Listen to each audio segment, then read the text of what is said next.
political philosopher by the name of Richard von Coudenhove-Kalergi published a book called Practical Idealism, in which he outlines his vision of a futuristic pan-European identity. Kalergi, who served as the founding president of the Pan-European Union, is commonly praised as the preliminary ideological founder of the European Union and has since been crowned the pioneer of European integration. Throughout his book, Kalergi emphasizes that the future peoples of Europe will not be the people of the old continent, but instead a new mixed breed. He suggests that the people of Europe should interbreed with Asians and other non-white races to create a multiracial population with no clear sense of tradition or identity, and that self-determinations should be broken up through separatist movements and mass migration. Fast forward the clock nearly a century later, and you'll realize that much of Kalergi's philosophy and ideology is the driving force behind numerous globalist political entities, with one of the main ones being the United Nations. In the last few decades, the United Nations has sat back and watched numerous military conflicts unfold in the Middle East, in countries such as Iraq, Libya, and Syria, and has failed to intervene time and time again. As a result of these devastating conflicts and aggressive regime changes in the Middle East, hundreds and thousands of people have been forced to flee their homes, seeking refuge from the wars which promise to bring about the very same democratic principles endorsed by the United Nations. In the last few years alone, floods of refugees and migrants from the Middle East have been spilling over into Europe and across the West, changing the identity and demographics of their host continents, just as Kalergi himself had prophesied.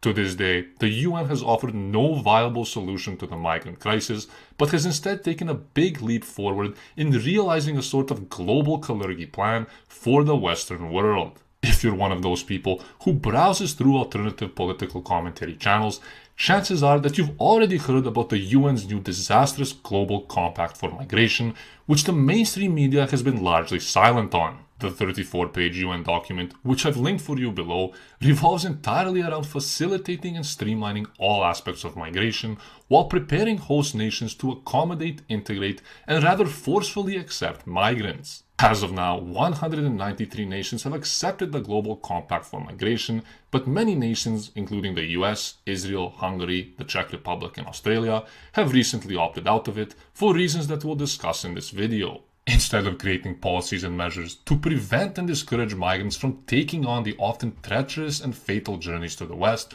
the Global Compact for Migration is meant to facilitate the migrants' journeys, promote regular migration, and force member states into accepting migration as a fundamental human right. Although there are 23 objectives in the official UN document, here are just a few absurd points that should really have any sane person worried about the future of the Western world. According to objective number 3, nations of the pact should work to provide accurate and timely information at all stages of migration and should strive to create nationally accessible websites to advertise regular migration options.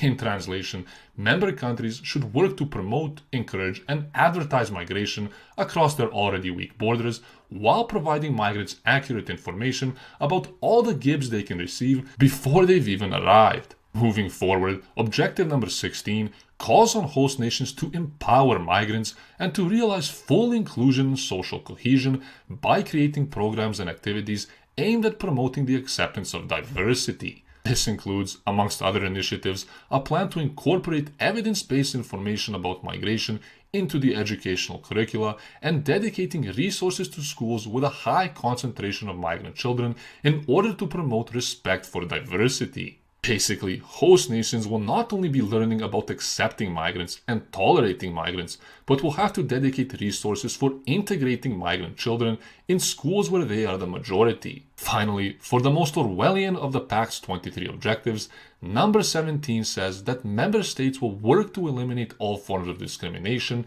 and promote evidence-based public discourse to shape perceptions of migration. In order to realize this objective, member states should, quote, promote independent, objective, and quality reporting of media outlets, including internet-based information, including by sensitizing and educating media professionals on migration-related issues and terminology, investing in ethical reporting standards and advertising, and stopping allocation of public funding or material support to media outlets that systematically promote intolerance, xenophobia, racism, and other forms of discrimination towards migrants in full respect for the freedom of the media. Basically, the UN is asking for member states to eliminate and cut off any forms of support for media outlets which oppose or criticize the Pact's pro-migration stance, and to train media professionals on ethical reporting in order to promote and maintain a pro-migrant narrative. To sum it all up, the media's freedom of speech and criticism of migrant-related issues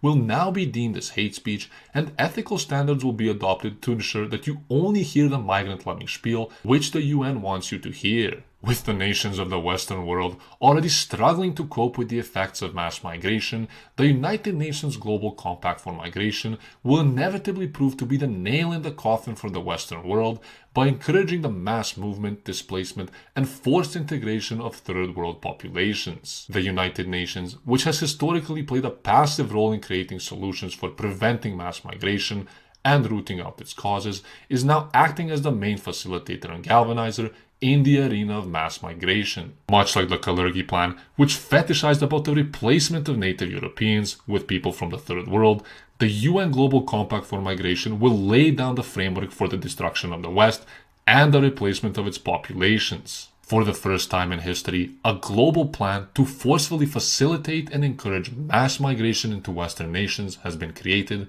and only time will tell how long people will take to wake up to this suicidal agenda. Pope Francis says the key to Europe's future lies in its past. Accepting the Charlemagne Prize for his contribution to European unity, he appealed for a return to the EU's post-war principles, asking, "What has happened to you, Europe?" In the grip of multiple crises spanning the Eurozone, the Schengen zone and its own membership, the pontiff said that Europe must value humanitarianism over consumerism by embracing integration and revamping its economic model. Highlighting the plight of refugees, he added, "I dream of a Europe where being a migrant is not a crime."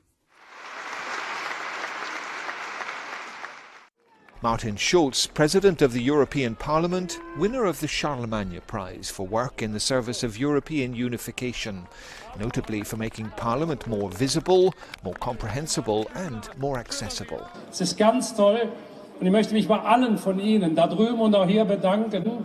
Es kommt selten vor, dass mir die Worte fehlen. Also die mich näher kennen, wissen das. Aber heute bin ich sprachlos. The prize is named after Charlemagne, king of the Franks, the monarch who did more to unify Europe in the 700s and 800s AD than most before or after. A vision Mr. Schulz holds close. Wir alle haben erlebt, wie einengend Grenzen sind und wie befreiend es ist, sie zu öffnen. Kaum etwas. Das ist die Botschaft Europas. Das Trennende zu überwinden, das Einende zu schaffen.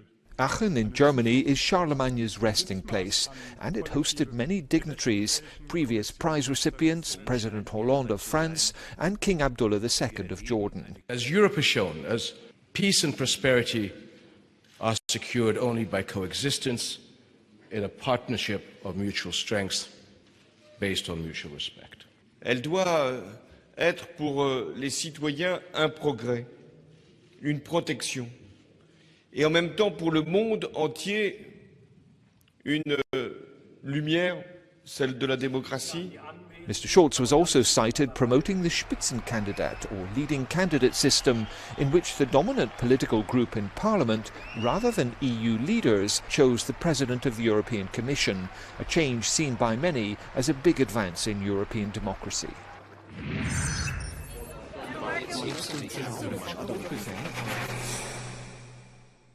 Ich hoffe, dass diese heutige Begegnung hier unter den vielen, vielen Menschen aus den unterschiedlichen Ländern ein Höhepunkt in ihrem Leben bleiben wird. We tweet stories and events from the First World War on the exact same date and the exact same time if we have the time. that they actually happened.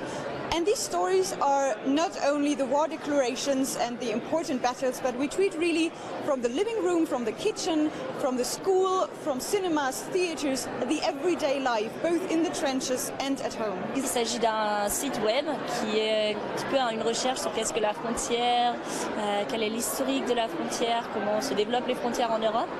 Et c'est devenu de plus en plus vraiment un site de reportage de personnes qui habitent, qui vivent, qui voyagent sur ou avec la frontière. Le temps d'un week-end, on organise un tournoi de foot avec une vingtaine d'équipes. Et il y a la moitié des équipes qui viennent de la région d'Autriche et l'autre moitié viennent de tous les pays d'Europe. Et c'est pendant un week-end, il y a un tournoi de foot.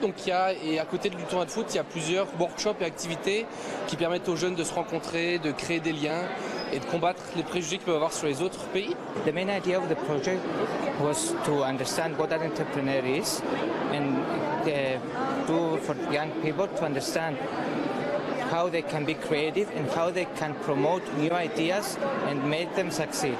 We are a newspaper with more than 120 students of journalism that report about many things, but focus on Europe because we have an area of 25 correspondents around Europe. They reported about the good face of Europe, not the crisis.